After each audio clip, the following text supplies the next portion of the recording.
Porque para nosotros algo central del Evangelio es Jesús, el Hijo de Dios. Entonces lo primero que tenemos que hacer es conocerle a Él, o como dice en Juan 17:3, o sea, que conocerle a Él es la vida eterna y al Hijo a quien Él ha enviado. O sea, conocer a Dios el Padre y a Jesucristo a quien Él ha enviado. Esa es la vida eterna. Y es la sencilla y profunda razón es que Jesús es el centro de todo. Y esto lo vemos a través del Evangelio de Juan. Y por si tenemos duda de eso, solamente tenemos que leer el capítulo 1, donde dice que en el principio era el Verbo, y el Verbo era Dios, y el Verbo era con Dios. Y este era en el principio con Dios, todas las cosas por Él fueron hechas, y sin Él nada de lo que ha sido hecho fue hecho. O como dice Pablo en Colosenses capítulo 1, Él es la imagen del Dios invisible, el primogénito de toda la creación, porque en Él fueron creadas todas las cosas, las que hay en los cielos, las que hay en la tierra, visibles e invisibles, sean dominios, sean tronos, sean dominios, sean principados, sean potestades, todo fue creado por medio de Él y para Él. Así que Jesús, el Hijo de Dios, es el centro y por tanto tenemos que conocerle a Él, la luz del mundo. En la segunda semana estuvimos hablando acerca de la necesidad de nacer de nuevo, naciendo de nuevo, y aquí vimos en el capítulo 3 la primera parte de la conversación de Jesús con Nicodemo, este maestro de la ley. Y el punto aquí es que tenemos que entender quiénes somos verdaderamente, si somos creyentes o no creyentes, como Jesús le dijo a Nicodemo, de cierto te digo, verdaderamente te digo, el que no nació de nuevo no puede ver el reino de Dios. Tenemos que nacer de nuevo y esto es una obra de Dios, como vimos. Tenemos que creer en esa luz del mundo porque de esa gran manera nos ha amado el Padre y envió a su Hijo para que todo aquel que en Él cree no se pierda, mas tenga vida eterna. O como lo dice Juan en el capítulo 1, mas a todos los que le recibieron, a todos los que creen en su nombre, Él les dio la potestad, el Padre les dio la potestad de ser hechos hijos de Dios, los cuales no son engendrados ni de sangre, ni de voluntad de carne, ni de voluntad de varón, sino de Dios. O sea, es Dios el que hace esa obra de salvación. Y gloria a Él mismo por eso. A Él es la gloria, se trata de Él. Él es el centro. En la tercera semana estuvimos en el día de resurrección y vimos en el capítulo 1 de Juan, al final, hay dos discípulos que estaban con Juan el Bautista y ellos ven a Jesús y comienzan a seguir a Jesús. Y cuando Jesús ve que lo están siguiendo, ellos le dicen, Rabí, ¿dónde moras? Y Jesús simplemente le dice estas palabras, ven y ve. Y ahí estuvimos hablando acerca de eso, de cómo ver y creer, y específicamente con Tomás. Después que Jesús resucitó de entre los muertos, Él se le apareció a sus discípulos y Tomás no estaba. Y en el capítulo 20, versículo 24 al 25, dice que Tomás no estaba con ellos cuando Jesús vino. Le dijeron pues los otros discípulos, al Señor hemos visto.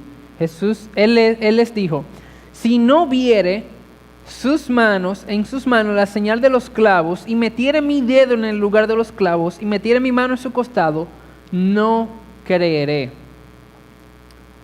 Y Jesús le hizo un llamado no solamente a Tomás, sino también a nosotros, de creerle y seguirle en obediencia.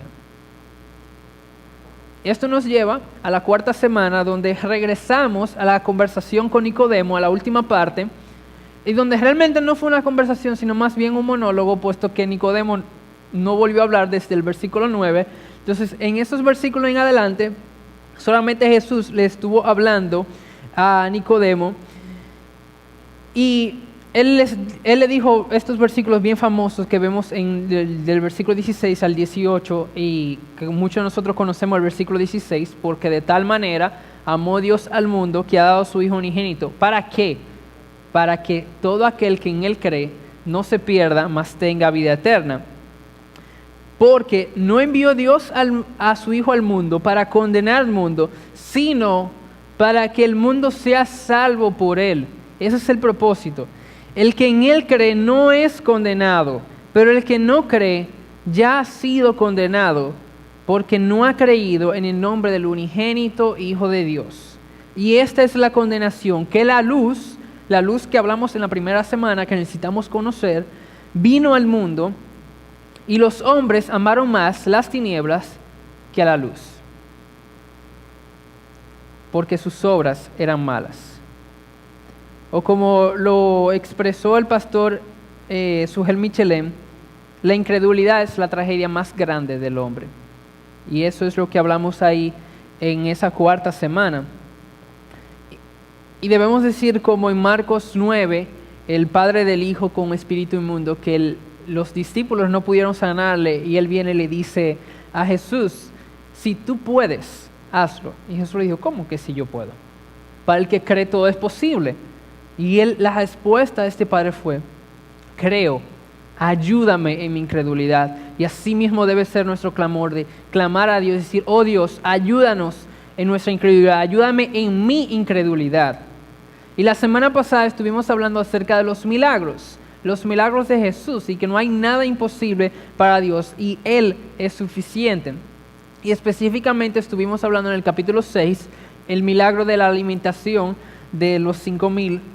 Y este milagro nos enseña que no hay nada imposible para Dios, no hay obstáculos. Y en cuanto al Evangelio, debemos venir a Jesús no por lo que Él nos pueda dar, y eso es importante. Debemos venir a Jesús, el Hijo de Dios, no por lo que Él nos puede ofrecer, sino porque lo queremos a Él, punto. Porque Él es suficiente. No venir egoístamente ante Dios para nuestros propios propósitos, sino venir a Él porque lo queremos a Él. No venir, venir a Él creyendo y estando seguros de que Él es suficiente y que Él nos satisface por completo, así como la multitud fue saciada y hasta sobró. Él puede hacer mucho más abundantemente de lo que pedimos o creemos, de acuerdo al poder que actúa en nosotros, como Pablo dice al final del capítulo 3 de Efesios. Y esta mañana quiero que veamos el caso de Jesús y una mujer que fue sorprendida en adulterio. Yo quiero que vayamos a Juan capítulo 8, y realmente vamos a estar leyendo desde el último versículo del capítulo 7 hasta el versículo 11 del capítulo 8, y los versículos están acá en la pantalla para los que no tienen su Biblia, pero le animo a que vengan con sus Biblias y vamos a leerlo. Yo quiero que leamos la porción completa y luego entonces vamos a regresar.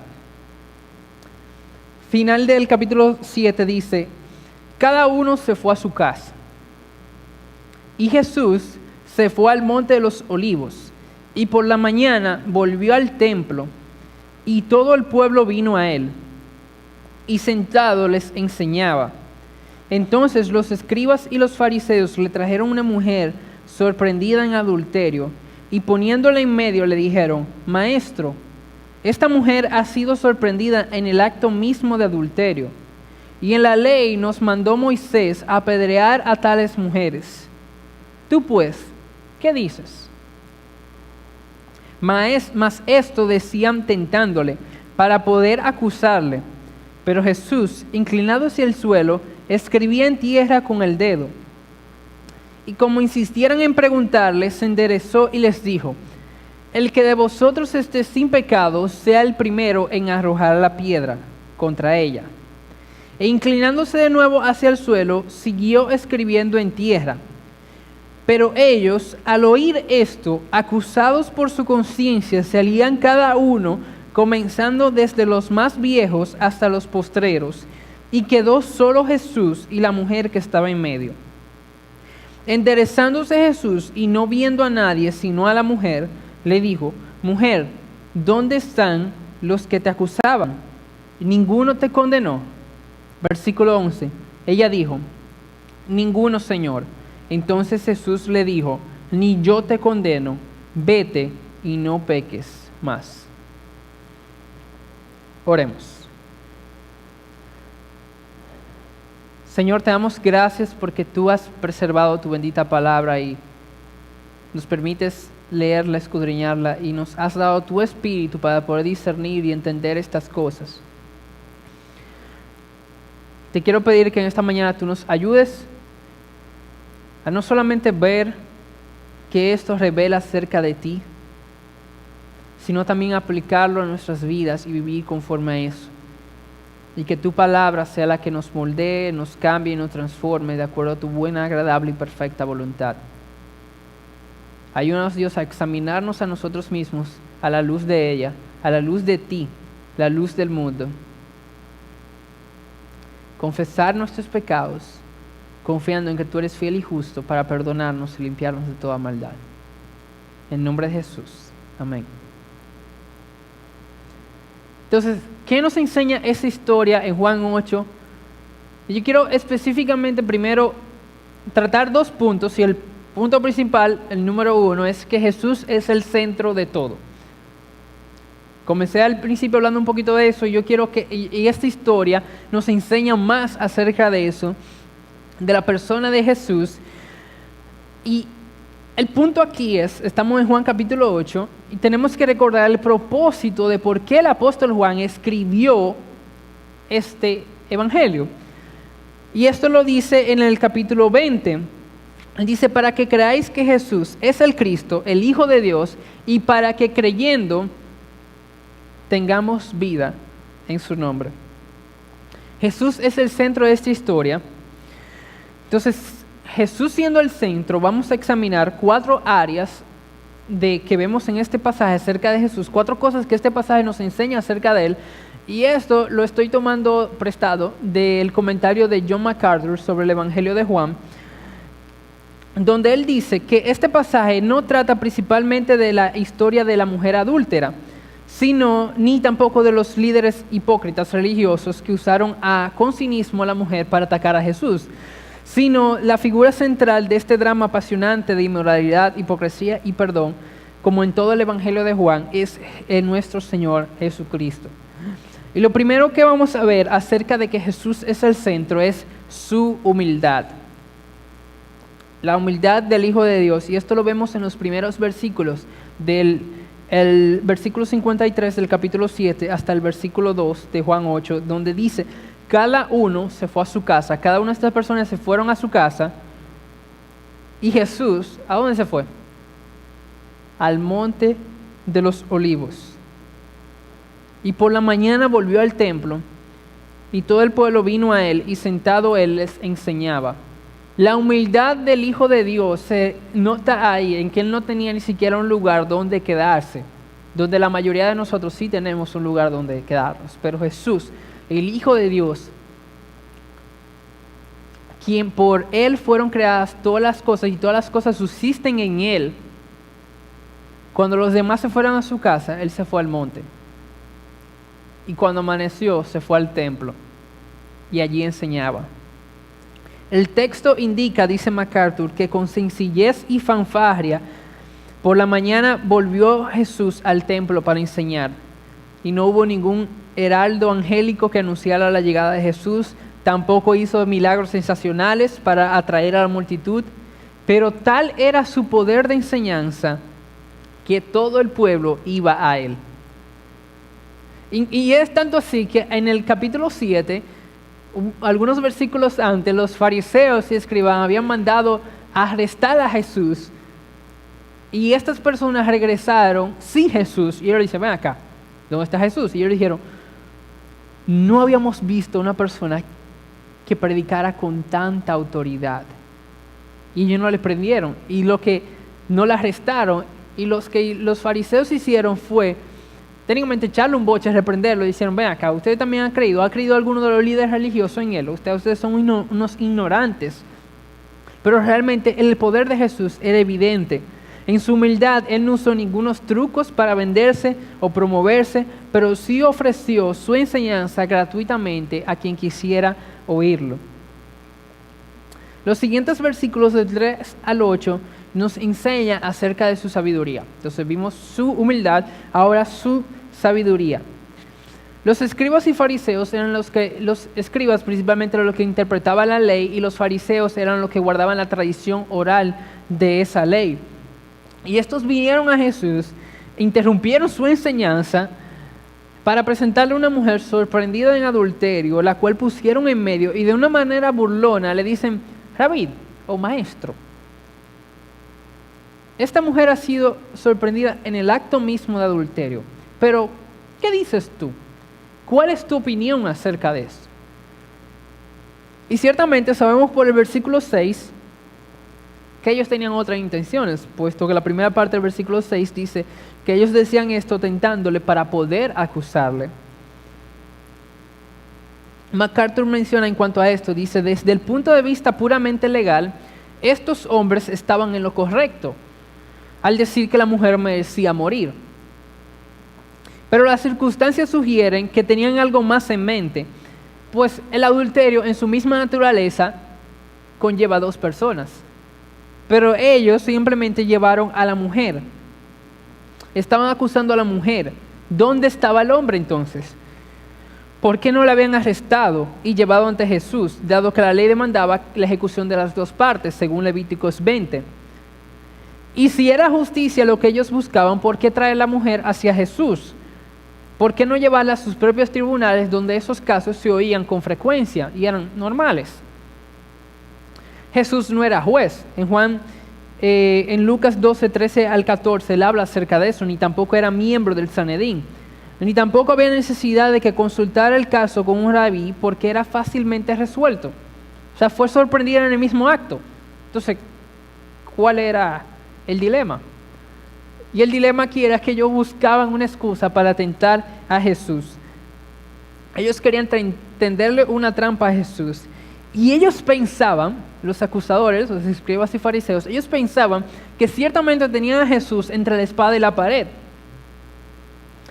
Pues, porque el caso realmente es bien complejo. Porque, miren esto, si Jesús se oponía a apedrear a la mujer, lo que decía la ley, entonces ellos acusarían a Jesús de que violó la ley.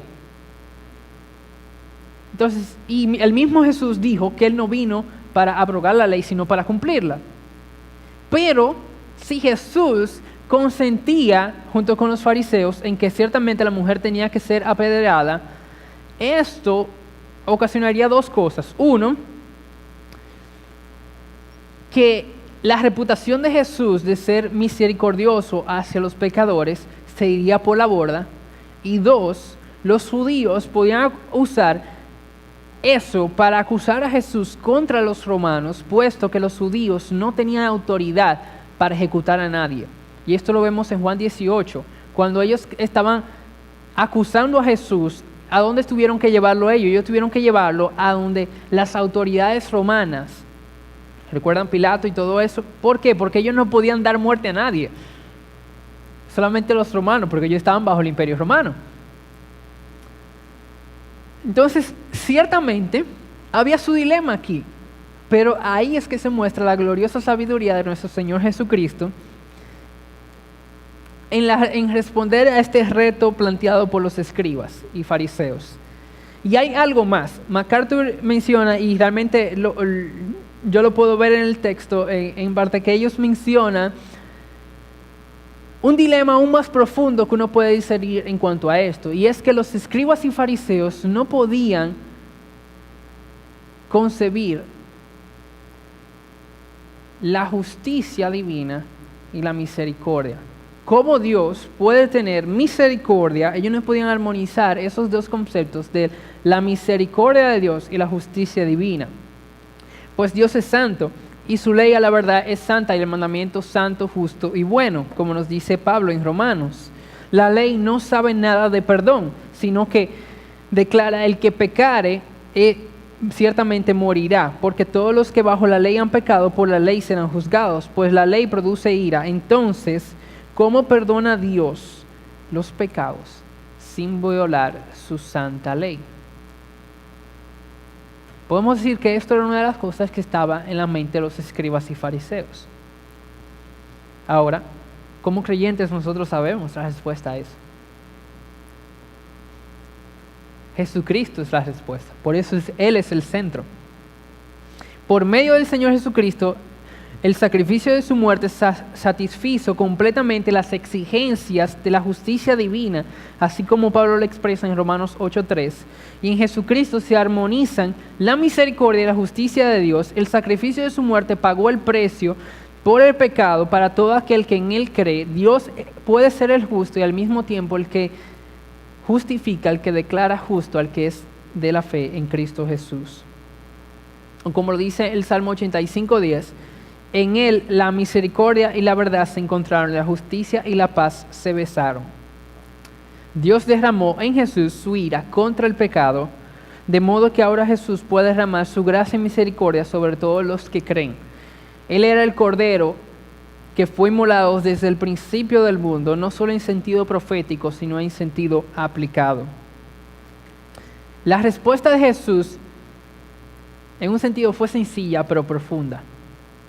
Mantenía la ley porque no negó la culpa de la mujer y la ampliaba porque expuso los pecados de los acusadores, de los escribas y los fariseos. Y en un acto de misericordia evitó que la mujer fuera apedreada. MacArthur menciona, Jesús sabía que de acuerdo a la ley, los testigos de un delito de pena capital deberían ser los primeros en lanzar la primera piedra a la persona culpable. Esto es por Deuteronomio capítulo 13, versículo 9. Entonces, aquí podríamos especular, ¿verdad? Pensar. Jesús mencionó, el que esté libre de pecado, que tire la primera piedra. Entonces, si de acuerdo a la ley, quien debía tirar la primera piedra era el testigo, o sea, el que encontró, en este caso la mujer en adulterio, Jesús le está hablando técnicamente directamente a él. Si tú estás libre de pecado, tira la primera piedra.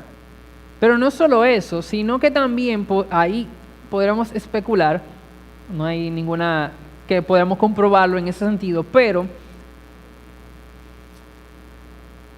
entre las personas que estaban acusando, entre el grupo que vino hacia donde Jesús con la mujer y estaba acusando a esta mujer de adulterio, puede ser que ahí mismo estuviera el hombre que también fue culpable, pero solamente estaban acusando a la mujer.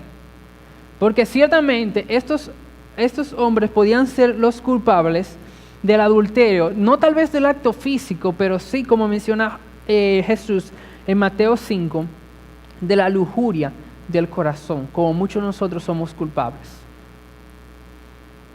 Así que la respuesta de Jesús fue magistral, porque él no minimizaba la culpa de la mujer, ni negaba la santidad de la ley. Entonces vemos, Jesús es el centro en su humildad, su sabiduría, y ahora vemos su acusación hacia los escribas y fariseos. Versículo 9, en la primera parte dice, pero ellos al oír esto, del que el que esté libre de pecado tire la primera piedra, salían uno a uno, comenzando de los más viejos, acusados por su conciencia. Acusados por su conciencia, pero también sabemos, y en el mismo libro de Juan, él nos enseña de que es el Espíritu Santo quien nos convence a nosotros de pecado, de justicia. ¿Y quién fue que habló? Fue Jesús, y le dijo, el que esté libre de pecado, tire la primera piedra, y eso los llevó a ellos a que su pecado los acusara. Irónicamente, quienes fueron a avergonzar a Jesús se fueron avergonzados. Quienes venían a condenar a la mujer se fueron condenados. Y es lamentable que los escribas y fariseos no se negaron a creer en la suficiencia de Jesús y que eso los llevara a arrepentimiento, sino que prefirieron irse en vergüenza y culpa.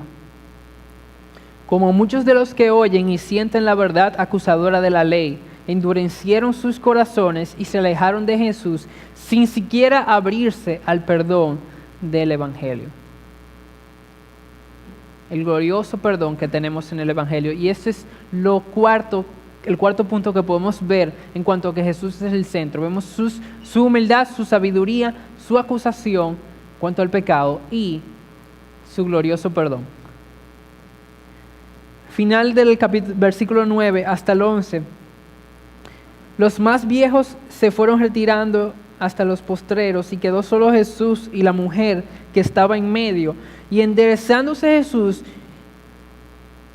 y no viendo a nadie sino a la mujer, le dijo, mujer, ¿dónde están los que te acusaban? ¿Ninguno te condenó? Y ella dijo, ninguno, Señor. Entonces Jesús le dijo: ni yo te condeno, vete y no peques más. En estos 11-12 versículos que estamos leyendo, final del versículo 10, es la primera vez que alguien se dirige hacia esta mujer, y es nuestro Señor Jesucristo. Hasta este momento habían traído a esta mujer, la habían metido en el templo, habían interrumpido la enseñanza de Jesús y la ponen ahí en medio y comienzan a acusarla. Y esta mujer está ahí en medio entre Jesús y sus acusadores. Y nadie le había hablado directamente a ella hasta este momento, cuando Jesús le dice: mujer. Y ese es un término de respeto en la cultura judía. Y así Jesús también se refería a su madre. ¿Dónde están los que te acusaban? Habiendo partido sus acusadores, ninguno quedaba para condenarla. Y Jesús mantuvo la condenación al adulterio en el Antiguo Testamento. Eso lo vemos en Mateo 5, en el Sermón del Monte. Y de hecho hizo más fuerte la prohibición, pues no solo condenaba el acto físico, sino la actitud lujuriosa que lo concebía. MacArthur menciona: tenemos que entender que el perdón no implica una licencia para pecar. Jesús no la condenó, pero Él le ordenó abandonar su vida pecaminosa.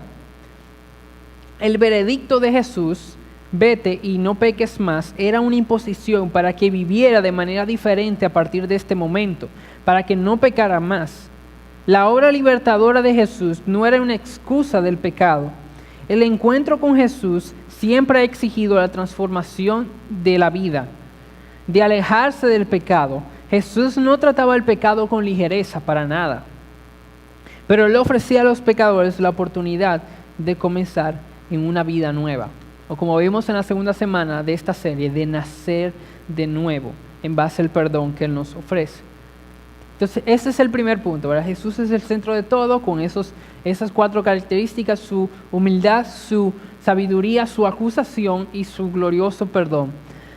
Ahora yo quiero que nos centremos en este texto en la hipocresía de los escribas y fariseos. Pues ellos, con malicia y astucia, trajeron solamente a la mujer ante Jesús y dejaron ir al hombre. O, como le mencioné, puede ser que estuviera ahí aún entre ellos, ahí, en el momento de que estaban acusando a la mujer. Y esto lo hicieron para tentar a Jesús y así poder acusarle. Y es evidente que ellos no examinaron la viga en su propio ojo antes de ver la paja en el ojo ajeno, pues su propia conciencia los acusó y se fueron y se retiraron y no condenaron a la mujer. Entonces, en esta parte veamos primero qué es la hipocresía. Y esto quiero definirlo primeramente con Mateo 23, en la misma palabra de Dios, versículos 3 y 5, donde nos dice: así que todos lo que os digan que guardéis, hablando de los escribas y fariseos, guárdenlo y háganlo, pero más no hagan conforme a sus obras. ¿Por qué? Porque dicen y ¿qué dicen? Y no hacen. Antes hacen todas estas cosas para ser vistos por los hombres. Entonces podemos definir la hipocresía como aquello que se dice pero no se hace. Es una incongruencia en esa parte, y para ser vistos por los hombres. Una definición dice: es la actitud de fingir determinadas ideas o sentimientos o cualidades que son absolutamente contrarias a la realidad que se sienten o se expresan. En la parte de la psicología, como saben, yo estudié psicología y me gustó este comentario, y dice que la hipocresía es la diferencia o inconsistencia que existe entre aquello que se dice y se hace, como vimos en el texto de Mateo 23:5. O sea, la psicología descubrió esto que la Biblia dice de hace tiempo, ¿verdad? Es la forma de los seres humanos de esconder y reprimir sus verdaderos deseos o pensamientos y mostrar aquello que se adapte más a las expectativas de su entorno. Nuestro gran problema, dice es que no nos basta con construirnos como seres humanos, sino también que queremos agradar a todos los que nos conocen. Y ahí es, cuando queremos agradar a todas las personas que nos conocen, es que surgen las actitudes de hipocresía. La hipocresía involucra escasez de honestidad. Otras cosas, mentira. El fallar en cuanto a lo que uno cree que es correcto no es hipocresía. El yo equivocarme en lo que es correcto no es hipocresía. Pero, por ejemplo, un conductor que excede la velocidad máxima, y sabemos que aquí se respetan las leyes de tránsito, ¿verdad? Sí. Un conductor que excede la velocidad máxima y que crea que es incorrecto no es hipócrita. Pero sí lo es quien no admite que excede la velocidad máxima y dice que la cumple. O sea, si yo digo que yo ando siempre menos de 80 kilómetros por hora, 30 kilómetros por hora, ¿cómo tú crees que yo me voy a pasar? Pero el millero en mi carro me dice lo contrario, pero yo digo que la cumplo. Ahí yo sí estoy siendo hipócrita porque yo estoy diciendo algo que realmente no estoy haciendo. El hipócrita es el que deliberadamente y como hábito pretende ser bueno cuando sabe que no lo es. Y a veces somos tan buenos en eso que nos terminamos haciendo una maestría en engañarnos a nosotros mismos. Porque somos tan buenos que nosotros mismos terminamos creyéndolo. La hipocresía contempla dos acciones que deben combinarse y es la simulación y el disimulo. La simulación es pretender dar una apariencia de lo que realmente no somos y el disimulo es ocultar lo que realmente somos. Y me encanta porque en el Salmos 26:4 dice, no me he sentado con los hipócritas, ni entré con los que andan simuladamente. El hipócrita es aquel que anda simuladamente y anda ocultando eso que realmente es. Pero la Biblia dice que no hay nada oculto que no haya sido descubierto. Cuando todas las cosas son manifiestas ante la luz, esa luz del mundo con la que iniciamos esta serie de vida nueva. Entonces, ¿qué efecto causa en nuestras vidas la hipocresía? Y aquí quise buscar esos efectos realmente en la palabra de Dios, así que le voy a dar varios versículos. Esta hipocresía o simulación o inconsistencia en nuestras vidas causa atesorar ira para nosotros mismos. Job 36:13 dice, mas los hipócritas de corazón atesoran para sí ira. Proverbios 11:9 dice, el hipócrita con la boca daña a su prójimo. Entonces, atesora ira para sí y daña a su prójimo. También falta de discernimiento en Lucas 12:56, en donde no sabemos distinguir los tiempos. La hipocresía nos ciega, y esto lo vemos en Mateo 23, del 16 en adelante, donde Jesús una y otra vez le dice a los fariseos, hipócritas, ciegos, guía de ciegos. Sé que la hipocresía produce en nosotros ira, atesorar ira, daña al prójimo, falta de discernimiento y también nos ciega. Hace también que arrastremos a otras personas a ser hipócritas. Y esto vamos a hablar un poquito más en adelante, en Gálatas capítulo 2. Es un medio para la apostasía, dice 1 Timoteo capítulo 4. Nos hace atar cargas tan pesadas que ni nosotros mismos podemos llevar. Mateo 23. O en el orgullo, enaltecernos. Eso también está en Mateo 23:12. Vivir solamente conforme a las apariencias. Esto es la simulación, de simular algo que realmente no soy, para vender una imagen, para agradar a otras personas. Y el hipócrita busca destruir a aquellos que los confrontan con la verdad. Y esto lo vemos ahí mismo en el pasaje de Mateo, de Juan 8. Estos escribas y fariseos no estaban muy contentos con Jesús. Y al final de este capítulo, incluso lo rodearon para matarlo. Y para mí me sorprende mucho porque dice, ellos lo rodearon para matarlo y Jesús se fue caminando entre medio de ellos. Y digo, ¿y entonces qué pasó? Y la Biblia lo explica, dice que simplemente porque no había llegado su tiempo. Por eso no sucedió. Pero todo hipócrita busca destruir a aquellas personas que lo confrontan con la verdad, aun esa sea la palabra de Dios. Entonces, ¿por qué lo hacemos? Si eso es lo que causa en nosotros, ya vimos la definición de hipocresía, que es lo que causa en nosotros. Ahora, ¿por qué lo hacemos? He hablado un poquito de eso ya, y dice que podemos hacerlo para aparentar algo que realmente no somos, simular. Y esto lo hacemos ya sea para agradar a las personas a nuestro alrededor o para encajar en el entorno. Pero quiero, además de eso, dar 3 razones que veo en la palabra de Dios de por qué lo hacemos, por qué somos hipócritas. Mateo 6:2 dice, para ser alabados por los hombres. Mateo 6:5, para ser vistos por los hombres. O Gálatas 2:13, por miedo. Y vamos a hablar un poquito más adelante de eso. Cuando un hipócrita finge ser lo que no es, lo hace muchas veces por falta de autoestima, dice la psicología. Lo que obliga a la persona a hacerse una imagen que desearía tener. Yo veo esta imagen, yo quiero ser así, entonces déjame actuar conforme a eso. Y no solamente eso, sino que muchas veces hacemos esa imagen que está muy lejos de la realidad y se relaciona con autodecepción. No solamente falta de autoestima, sino autodecepción.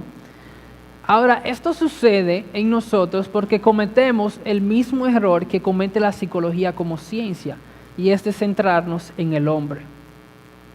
Cuando ponemos el hombre en el centro de todo, un ser humano imperfecto, por causa del pecado, vamos a causar imperfección. Pero el punto es que debemos tener a Dios como el centro. Si tenemos falta de autoestima y autodecepción, pregunto, ¿cuál es la imagen que tenemos de Dios en nuestras vidas y la que creemos? ¿Por qué tenemos que hacernos una imagen de lo que deseamos tener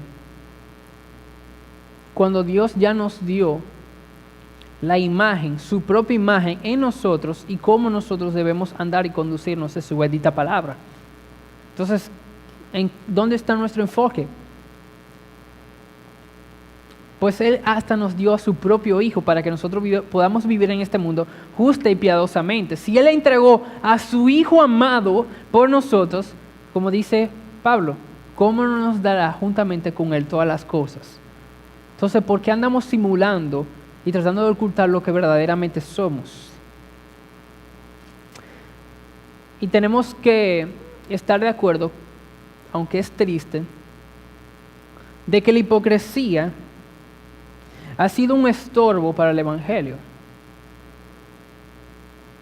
Nuestra hipocresía como creyentes ha sido un estorbo para muchas personas no venir a los pies de Jesús. Y las personas rechazan el mensaje del Evangelio por la incongruencia que ven en mi vida o en la vida de cualquier otra persona que profesa ser creyente o que es un verdadero creyente.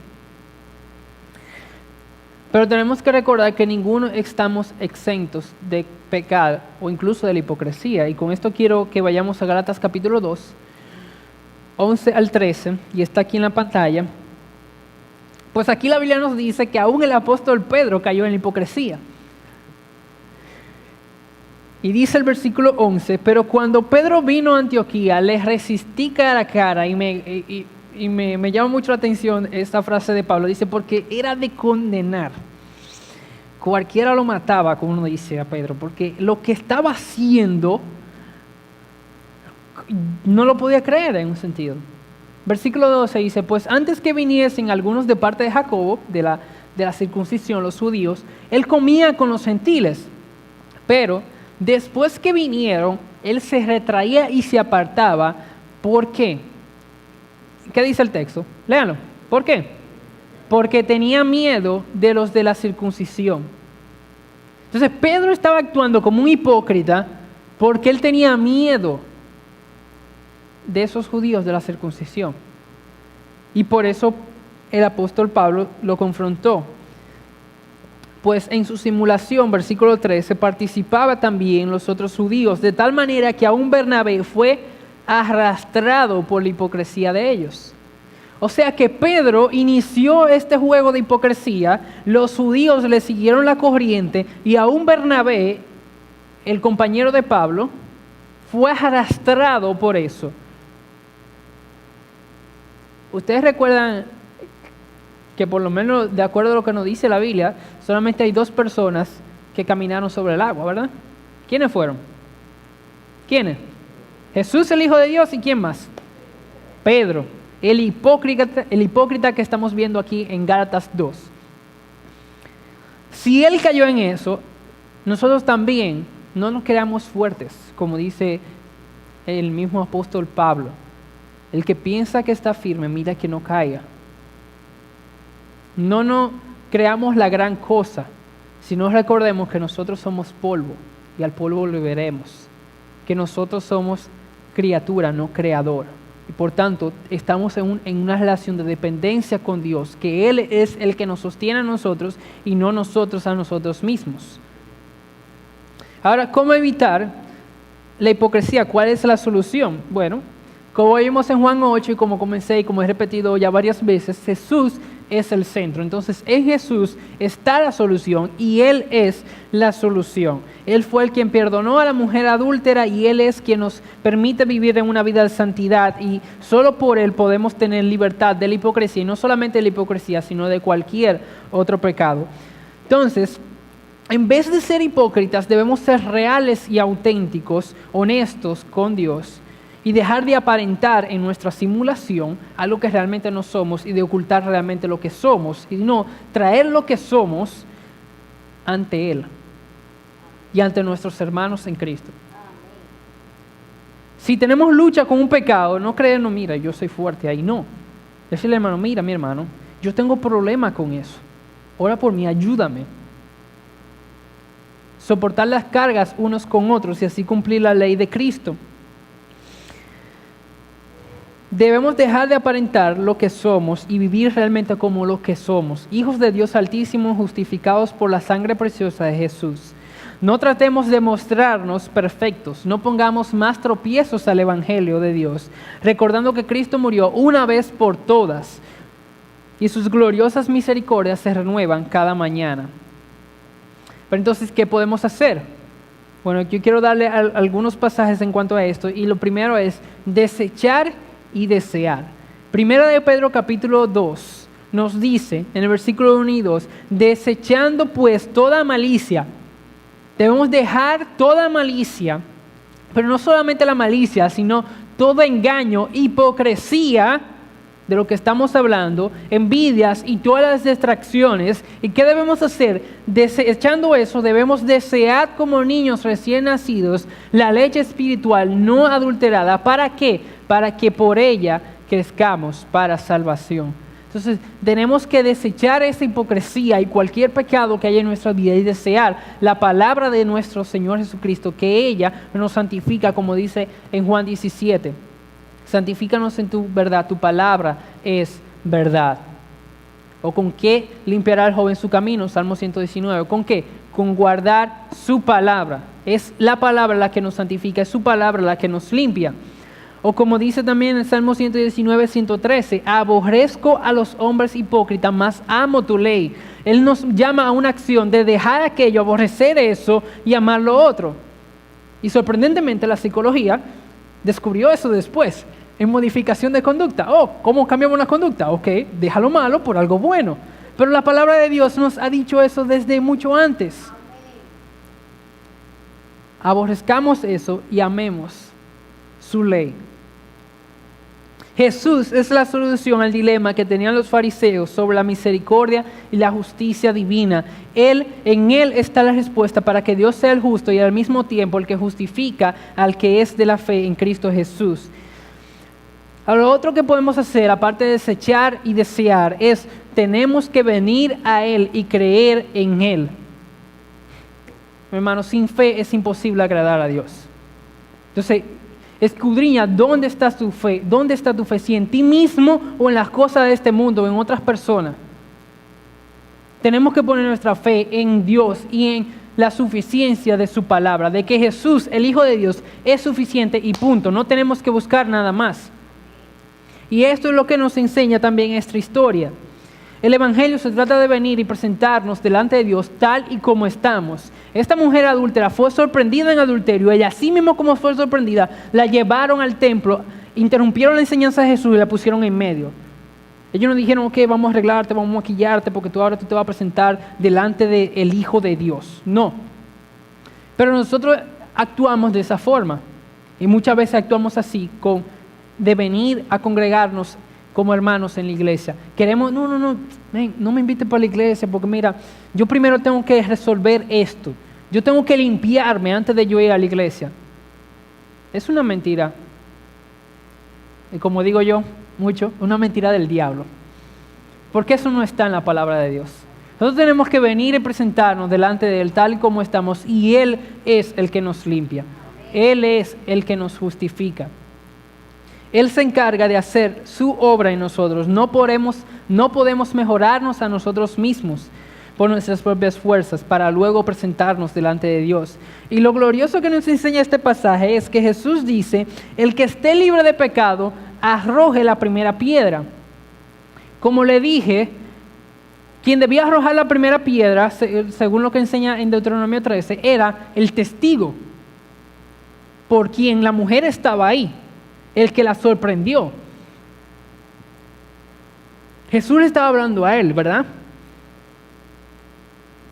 Pero ¿quién era la única persona que cumplía ese requisito en ese momento y en ese lugar? ¿Quién era el único que estaba libre de pecado? Jesús. El único que podía condenarla bajo los términos de la ley y bajo los términos de Dios era Jesús. Y no lo hizo.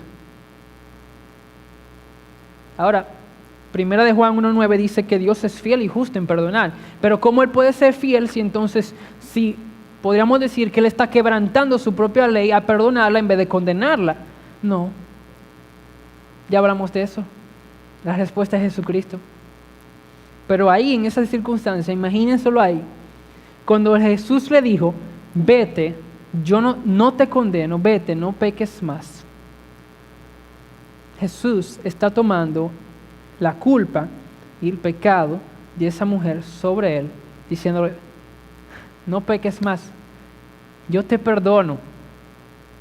Y no dentro de mucho tiempo más adelante, yo voy a cargar la culpa, la vergüenza y la condenación de tu pecado en la cruz, para que tú puedas andar en libertad por su gracia y para su gloria. Tenemos que venir a Él ante Jesús, porque Él es el mismo ayer, hoy y siempre. Y si Él perdonó a esta mujer ahí en Juan 8 y no la condenó, también nosotros, Él puede hacer lo mismo con nosotros. Venir como el salmista en Salmos 32:5. Yo estuve compartiendo con los hombres en el último desayuno esta parte donde él dice, mi pecado te declaré y no lo encubrí mi iniquidad. No la oculté como hace el hipócrita de ocultar lo que realmente somos, sino yo lo declaré delante de ti. No solamente eso, sino que dije, confesaré mis transgresiones a Jehová, a Él, porque Él es el que puede perdonar. Y así termina este versículo en el Salmo 32. Y tú perdonaste la maldad de mi pecado. Las buenas nuevas del Evangelio es que Jesús es suficiente y punto. No hay pecado que su gracia no pueda perdonar. Recordemos eso. Él es suficiente. De Él se trata la vida eterna. Él es el que nos hace nacer de nuevos y ser hechos hijos de Dios. Por lo que Él hizo, no porque lo que nosotros podamos o intentemos hacer. Es lo que Él hizo. Así que ya podemos parar de tratar de simular algo y ocultar lo que no somos y venir honestamente ante Él.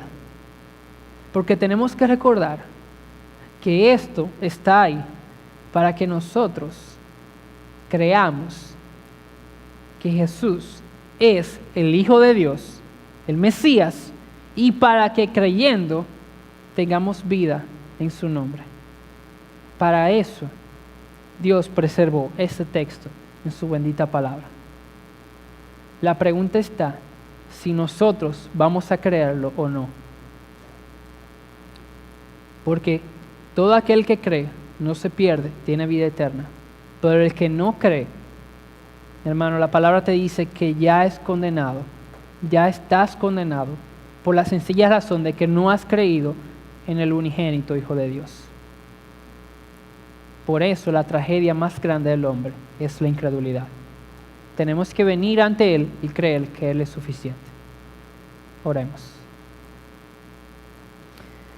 Padre Celestial,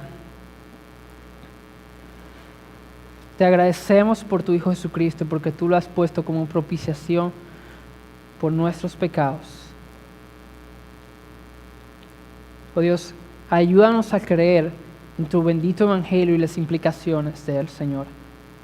Que tú eres la luz del mundo, por ti y para ti existen todas las cosas, que tú nos permites nacer de nuevo. Solamente tenemos que venir a ti y creer. Creer en lo que tú has hecho, creer en tus milagros, Señor, y creer que tú eres el que extiende tu misericordia y perdón para con nosotros. Que tú eres el Dios que adoramos, grande en misericordia y poder para salvar, como estábamos cantando, Señor. Tú eres el Cordero inmolado, digno, santo, santo, quien nos santifica y nos declara justos por la fe en tu Hijo Jesucristo, Señor. Y por eso podemos venir tal como estamos a ti y adorarte. No en nuestros méritos, Señor, sino en lo que tú has hecho por tu Hijo Jesucristo. Venir como el salmista, Señor, y confesar nuestros pecados, declararte a ti y no encubrir nuestra iniquidad, porque tú eres el que perdona, Señor, y no te acuerdas más de nuestros pecados. Ayúdanos, Señor, a no vivir en hipocresía, sino vivir de manera auténtica para ti, a no poner más tropiezos al Evangelio. Reconocer nuestras faltas cuando fallamos, humillarnos, pedir perdón, porque si tu Hijo, el Rey de todas las cosas, no escatimó todo eso y se humilló, así mismo debemos hacer nosotros. Ayúdanos a confiar en que tú eres suficiente y tu palabra es suficiente para ayudarnos a vivir y a andar en este mundo justa y piadosamente, Señor. Ayúdanos en nuestra incredulidad, porque sin ti nada somos, Señor. Mira nuestros corazones, perdona nuestras ofensas, Señor, perdona nuestros pecados y ayúdanos a confiar en que tú eres fiel y justo, de que tú eres bueno, de gustar y ver cuán bueno eres tú, Dios. Bienaventurado, dichoso el hombre que en ti confía. Será como árbol plantado junto a aguas de reposo, Señor, que da su fruto a tiempo y su hoja no cae. Ayúdanos, ayúdame, Señor, a vivir así en este mundo. Para que todos puedan ver que tú eres Dios, Señor, y tú eres el que justifica, el que perdona y nos ayuda a andar en este mundo para la alabanza de la gloria de tu gracia, Señor. A ti sea la gloria por lo que tú has hecho, Señor, y lo que haces y lo que harás. En el glorioso nombre de tu Hijo Jesucristo, Señor, oramos. Amén. Dios le bendiga, iglesia.